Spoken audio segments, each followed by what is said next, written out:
Happy Monday, my fourth graders. I so enjoyed our first week back last week and starting up our new and improved lessons of taking this meaningful approach to falling in love with learning and learning to love to read. And I hope you're enjoying Winn-Dixie. Let's get right into it today, okay? So go ahead, make sure you have your materials. I'm talking your notebook where you take notes, pen or pencil, your Winn-Dixie book if you have it, or the links to the story. And also if you have your worksheet nearby, because I want you to go ahead and just write your quick write down on that worksheet to get you started for today. So remember, once after you watch video, you complete your worksheet, and then you will go log on to Flipgrid and tell to me about your quick write, and then I'll give you another question on the Flipgrid video of myself for you to answer. So let's get to it. Getting started today. Ready for notes? Get your notebook out and get your materials ready. If you need to pause me, make sure you pause me. We are going to focus today on Winn-Dixie. Oh, I forgot to add in the chapters. We are doing chapters 7 to 9. So I'm going to put that up at the top. Okay, added that in. Good catch. So up at the top, I've got the title of our book, Because of Winn-Dixie. It's underlined because that's the name of the text. Under it, I've got chapters 7 through 9. In the corner, I have the date, April 27th, 2020, and it is day 5 of our book study. So amazing. So if you need to go ahead and pause, here's where you pause to write this down. But I'm going to keep going. So our first comprehension skill for today is going to be about a character analysis. So we kind of talked about this last week. Character analysis is where we dig deeper into what the character's like on the inside and what they're feeling and how they're reacting to what's happening in the story. So I've got the definition of a new definition of character analysis that I've added in. It's when we evaluate or we look at a character's traits.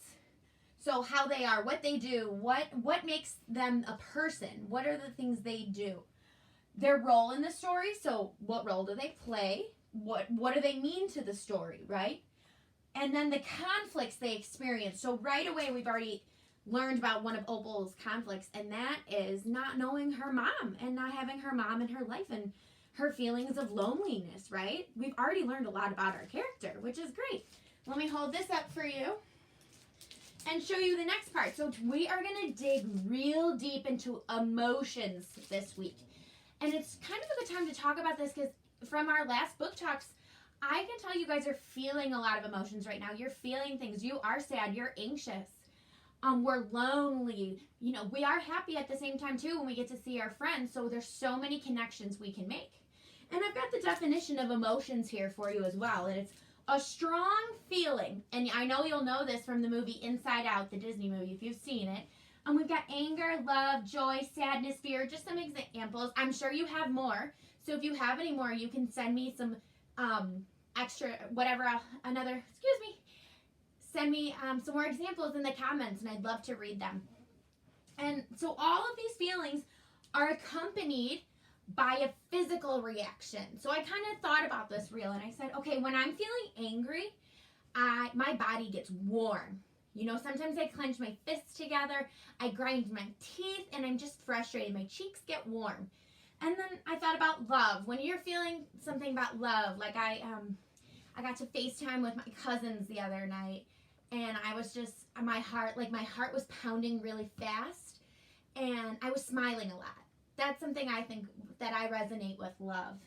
And then joy. When you are joyful, you are laughing, you're happy. There's always a smile on your face, and I love that. And then sadness.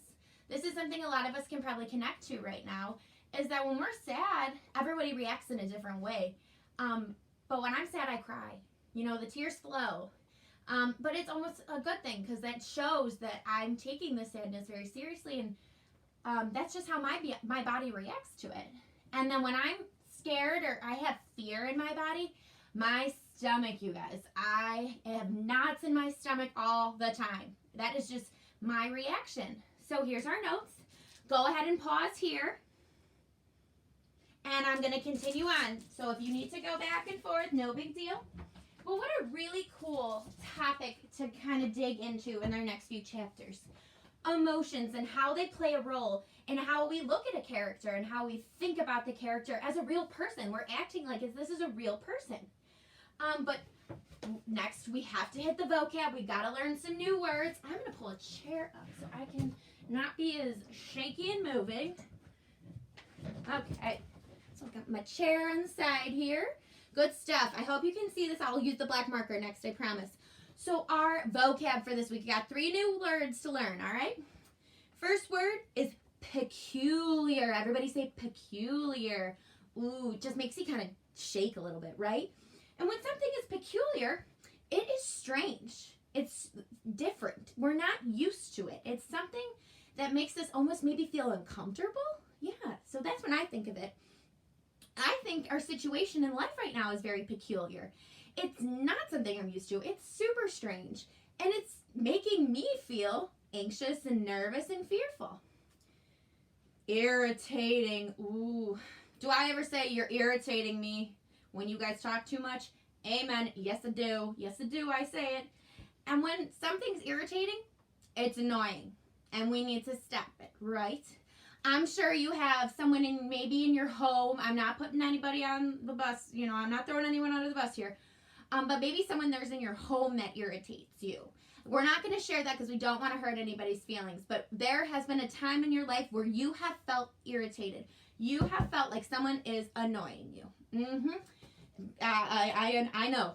I felt it. Don't worry. Next word is trustworthy. And this is a word we really, really know. We understand the word trust because we feel trust in our classroom. We feel trust in our Zoom lessons because we are able to open up with a person. And when something is trustworthy, you're able to rely on it. I hope you're able to rely on me and know that I'll be there for you. I'm very trustworthy. I know I can trust you all to be there for me. I can just remember back a couple of months ago when, you know, my uncle passed away and I told you guys about it and I was super, super sad. And I was kind of going through the motions of, you know, trying to understand why out of nowhere, he passed away. And I trusted all of you enough to have that conversation and say, I am really sad. I'm not in my best place right now, but I'm going to do my best. And you all were there for me. You gave me hugs. You made me feel better. And that's trust. I can rely on you to make sure I can help me feel better. And that's amazing. And I'm so lucky I have that with a group of fantastic 4th graders. I mean, who can say that? I'm a lucky human being. All right. So make sure if you needed to pause that, go ahead. If not, I'll bring it back up one more time. Beautiful. There's always the notes on the Google site too. Let's get our books. Let's do it. Let's ready to rock and roll, okay? So I'm going to sit in my chair. Sitting up nice and tall, making sure I don't get sleepier at all. Today, when I'm recording these videos, it is rainy and yucky, and I did not want to do them. But you know what I did? I got out of bed and I did it, and I was proud of myself. No matter how tired I was, man. I'm tired. Guys, I'm tired today. First week back was lovely, but I'm tired, and I'm sure you are too. So I hope you rested this weekend, and I hope you did something enjoyable. We are digging into Chapter 7. So book talk was amazing. I couldn't have asked for better contribution from you all. We had conversations about our emotions. We had deep conversations about the character and how she was feeling, and we were actually able to relate to her through conversation and talking. That was so cool. I was so impressed. There was just no words for it, you guys. But I want you to get your worksheet out right now. If you don't have it, or if you're not doing that worksheet format, totally fine. But make sure you have a space to write down your answer for your quick write. We're going to do that first before we dig into reading, but to have your book just in case you need it. Our quick write for today is write about your closest friends and how did you meet them? Oh my gosh, I cannot wait to hear about these on Flipgrid. I will tell you my story. So if I was writing, I would start off by saying, I met my closest friends when I went away to college. I could say their names, Miss Nora, Miss Caroline, Hannah, Kristen. I was lucky. I met a lot of good people, Molly and Alana, but you don't want to hear me go on and on and on. And these are people, I consider them my closest friends because I lived with some of them when I was away at school. And I'm sure I've talked to you guys about this. Going away and leaving my family was really hard for me. I'm a very family resonated person. I have FOMO. I don't like to miss out on parties or, anything. But my friends quickly became my family. And I love that we all live around the world. We are not all from Chicago. A few of them are, so I'm lucky I have them. But I visited them in New York. I visited them in Michigan. I have been to Indiana where I went to school. I have traveled everywhere just to see them and be a part of their lives, and we still talk every single day. I'm super, super lucky. And I can't talk about them enough and say how amazing they are. So I kind of went off topic probably. You guys know me. But I met them from college, and from there we sprouted a relationship where we live together sometimes. We've gone on trips together. They have been there for me. I trust them. They're very trustworthy. And I can't imagine not having them in my life and doing all the fun things that we do. And you know how we Zoom? I actually Zoom with them once a week now, so I can talk to them, and I love it. It's so cool that in such a weird time, I went to the people who I needed the most to keep me going, and that was really cool.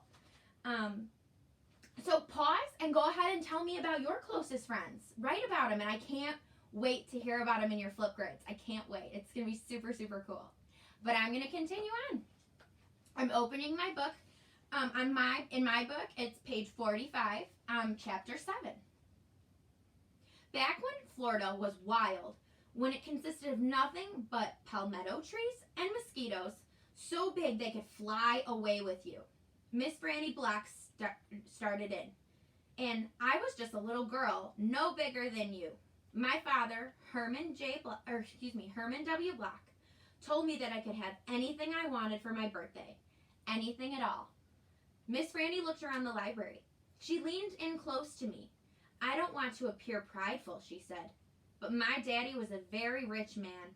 A very rich man. She nodded and then leaned back and said, and I was a little girl who loved to read.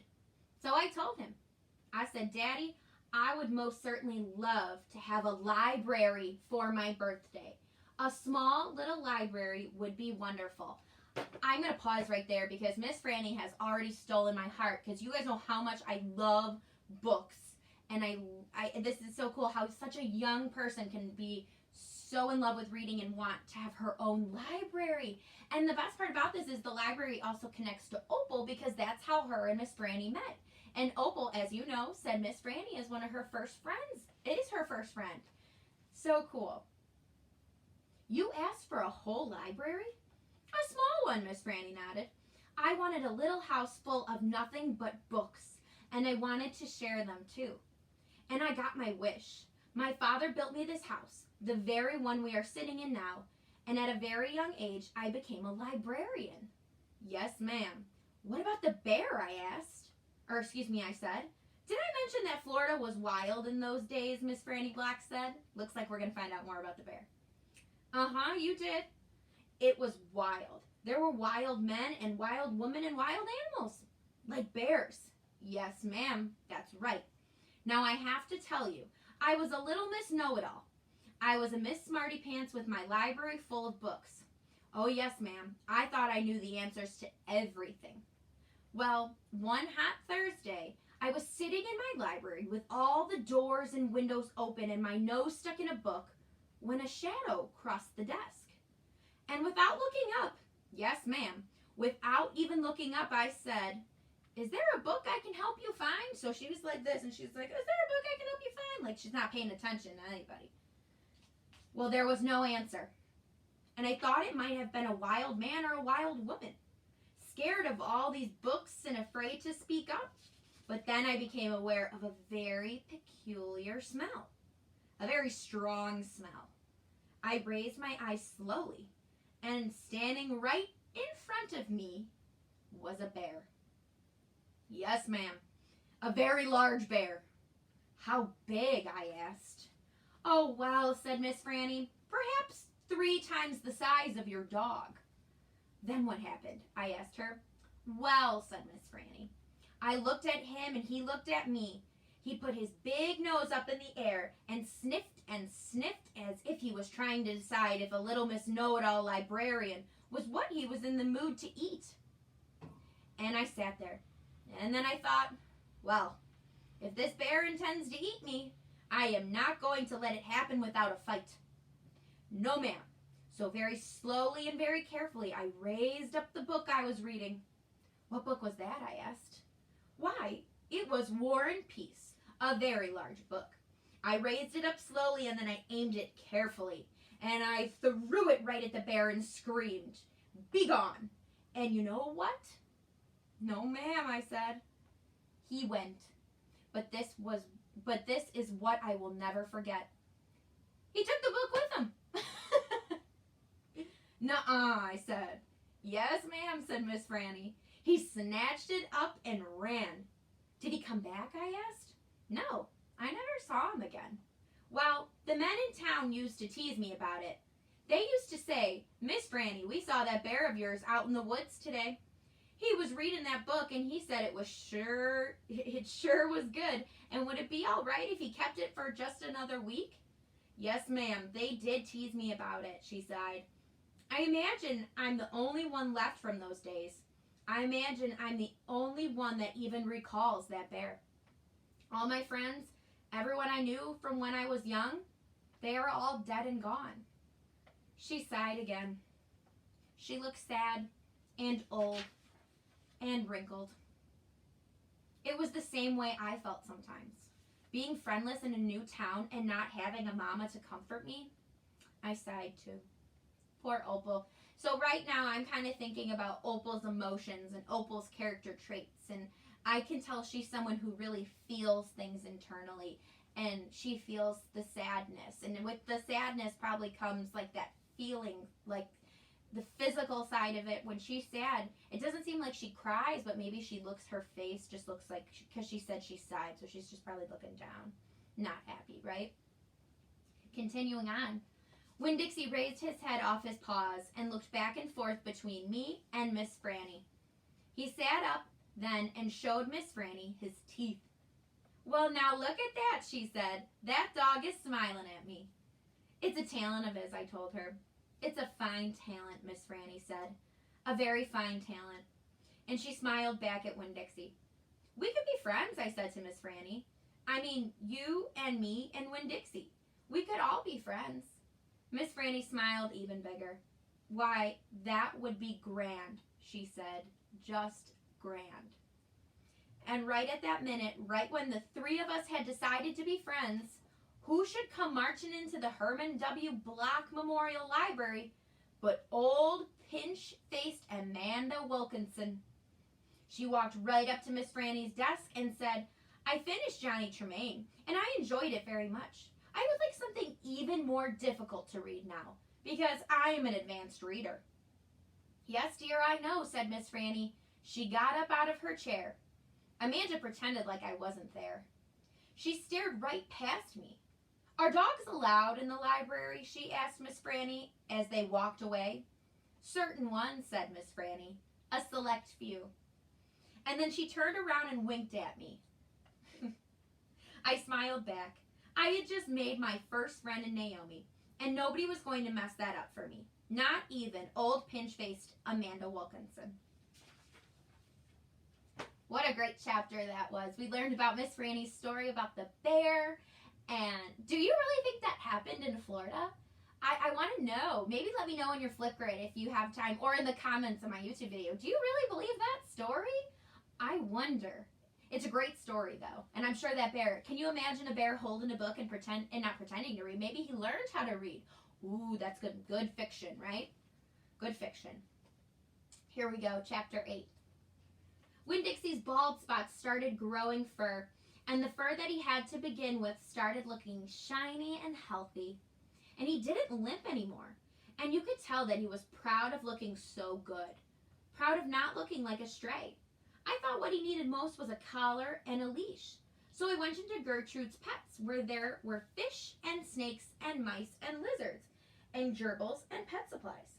And I found a real handsome red leather collar with a matching leash. Winn-Dixie was not allowed to come inside the store. There was a big sign on the door that said, "No dogs allowed." So I held the collar and the leash up to the window, and Winn-Dixie, who was standing on the other side of the window, pulled up his lip and showed me his teeth, and sneezed and wagged his tail, something furious. So I knew he absolutely loved that leash and collar combination, but it was very expensive. I decided to explain my situation to the man behind the counter. I said, I don't get a big enough allowance to afford something this fancy, but I love this collar and leash, and so does my dog. And I was thinking that maybe you could set me up on an installment plan. So an installment plan is kind of like a paying plan. So she might pay like certain amounts at different times till she can completely pay it off. So she might, if the leash costs $25, she might say, I'll pay $5 this week, $5 next week to try and pay it off. Just explaining a little bit of accounting there for you. The man said, installment plan? Gertrude, somebody screamed in a real irritating voice. I looked around. It was a parrot. She was sitting on top of one of the fish tanks looking right at me. An installment plan, I said, ignoring the parrot. You know, where I promise to give you my allowance every week and you give me the leash and the collar now. I don't think I can do that, said the man. He shook his head. No, the owner, she wouldn't like that. He looked down at the counter. He wouldn't look at me. He had thick black hair and it was slicked back like Elvis Presley. If you don't know who that is, look it up. He's got good music. He had on a name tag that said Otis.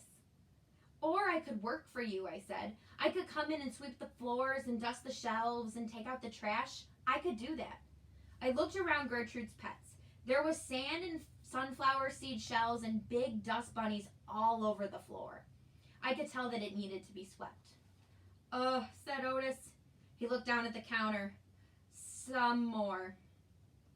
Gertrude, the parrot screamed again. I'm real trustworthy, I said. I'm new in town, but my daddy is a preacher. He's the preacher at the Open Arms Baptist Church of Naomi, so I'm real honest. But the only thing is, Winn-Dixie, my dog, he would have to come inside with me, because if we get separated for too long, he starts to howl something terrible. Gertrude doesn't like dogs, said Otis. Is she the owner, I asked. Yes, no. He finally looked up. He pointed at the fish tank. That Gertrude, the parrot, I named after the owner. Gertrude's a pretty bird, screamed Gertrude. She might like Winn-Dixie, I told Otis. Almost everybody does. Maybe he could come inside and meet her and the two of them get along. Then could I have the job? Maybe, Otis mumbled. He looked down at the counter again. So I went and opened the door and Winn-Dixie came trotting on the inside of the store. Dog, screamed Gertrude. I know it, Otis told her. And then Gertrude got real quiet. She sat on top of the fish tank and cocked her head from one side to the other. So she was going like one side to the other, looking at Winn-Dixie. And Winn-Dixie stood and stared back at her. He didn't hardly move. He didn't wag his tail. He didn't smile. He didn't sneeze. He just stared at Gertrude, and she stared at him. And then she spread her wings out real far and flew and landed on top of Winn-Dixie's head. Dog, she croaked. Winn-Dixie wagged his tail just a little tiny bit, and Otis said, You can start on Monday. Thank you, I told him. You won't be sorry. On the way out of Gertrude's Pets, I said to Winn-Dixie, You are better at making friends than anybody I have ever known. I bet if my mama knew you, she would think you were the best dog ever. Winn-Dixie was smiling up at me, and I was smiling down at him, and so neither one of us was looking where we were going, and we almost bumped right into Sweetie Pie Thomas. She was standing there, sucking on the knuckles of her third finger, staring in the window of Gertrude's Pets. She took her finger out of her mouth and looked at me. Her eyes were all big and round. Was that bird sitting on that dog's head? She asked. She had her hair tied up in a ponytail with a pink ribbon. But it wasn't much of a ponytail. It was mostly ribbon and a few strands of hair. Yes, I told her. I seen it, she said. She nodded her head and put her knuckle back in her mouth. Then she took it out again real quick. I seen that dog in church, too. He was catching a mouse. I want a dog just like it, but my mama won't let me get no dog. She says If I'm real good, I might get to buy me a goldfish or one of them gerbils. That's what she says. Can I pet your dog? Sure, I told her. Sweetie Pie stroked Winn-Dixie's head so long and serious that his eyes drooped half closed and drool came out of the side of his mouth. I'm going to be 6 years old in September. I got to stop sucking on my knuckles once I'm 6, said Sweetie Pie. I'm having a party. Do you want to come to my party? The theme is pink. Sure, I told her. Can this dog come, she asked. You bet, I told her. And all of a sudden, I felt happy. I had a dog, I had a job, I had Miss Franny Black for a friend, and I had my first invitation to a party in Naomi. It didn't matter that it came from a 5-year-old, and the party wasn't until September. I didn't feel so lonely anymore. Oh my gosh, what great news. Opal's not feeling lonely anymore. That's amazing. That just made my heart so happy. I went ahead and closed my book, and I probably shouldn't have did that. So your responsibility for today is to continue reading chapter 9. That's page 60 to 66. So you are in charge of chapter 9 to be prepared for book talk tomorrow. And then you are to complete that note sheet, turn it into Flipgrid. Make sure you watch my video on Flipgrid. Great work today, my loves. Have a great rest of the day. See you tomorrow at Book Talk Tuesday. Mwah.